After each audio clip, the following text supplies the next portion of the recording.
ହଁ ପିଲା ତ ଆସିନଥିଲେ ନା ଗେଟ୍ ଖୋଲୁଥିଲେ ଆମର ଗୁରୁମା ପଶିଲା ବେଳେ ମହୁମାଛି ସେ ବଣ ଆଡୁ ଉଡି ଆସିଲେ ଯେ ଉଡି ଆସିକି ଆଟାକ୍ କଲେ ଆଉ କିଛି ଗୁରୁମା ଭିତରେ ପଶିଗଲେ ଆଉ ଯେ ଦି ତିନି ଜଣ ଥିଲେ କାମୁଡ଼ିଲେ ଆଉ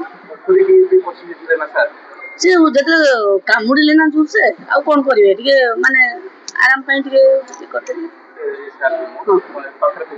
ହଁ ପୋଖରୀ ଦେଲେ ଯାଇକି ଟିକେ ପଶିଗଲେ ଯୋଉ ମାଛ ହଁ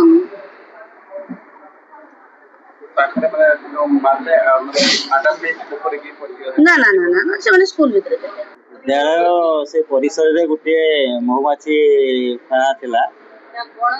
ମହୁମାଛି ବଣରୁ କିଛି ଦଳେ ମହୁମାଛି ଆସିଲେ ଏ ଗେଟ୍ ଖୋଲିଲା ବେଳକୁ ମାନେ ଦି ଜଣ ଜଣେ ଗୁରୁଜୀ ଦି ଜଣ ଗୁରୁମା ପୁରାପୁରି ଘେରିଗଲେ ବହୁତ ଗୁଡ଼ିଏ ପ୍ରାୟ 100-200 ପୁରା ମହୁମାଛି ଘେରିଗଲେ। ସେମାନେ ଯେତେ ଚେଷ୍ଟା କଲେ ସାର୍ଟ ତାଙ୍କୁ ଖୋଲିକି ପାଣିରେ ପଶିଲେ ତଥାପି ସେମାନେ ଗୁଡ଼େଇ କାମୁଡୁଥିଲେ। ତେଣୁ ପିଲାମାନେ ଆସିନଥିଲେ ତେଣୁ ପିଲାମାନଙ୍କୁ ମନ୍ଦିର ପାଖରୁ ଅଟିକି ତାଙ୍କୁ ଫେରାଇ ଦିଆଗଲା ଆଉ ସେଇ ଗୁରୁଜୀ ଗୁରୁମା 3 ଜଣଙ୍କୁ ମେଡିକାଲକୁ ଅଣାଯାଇଛି।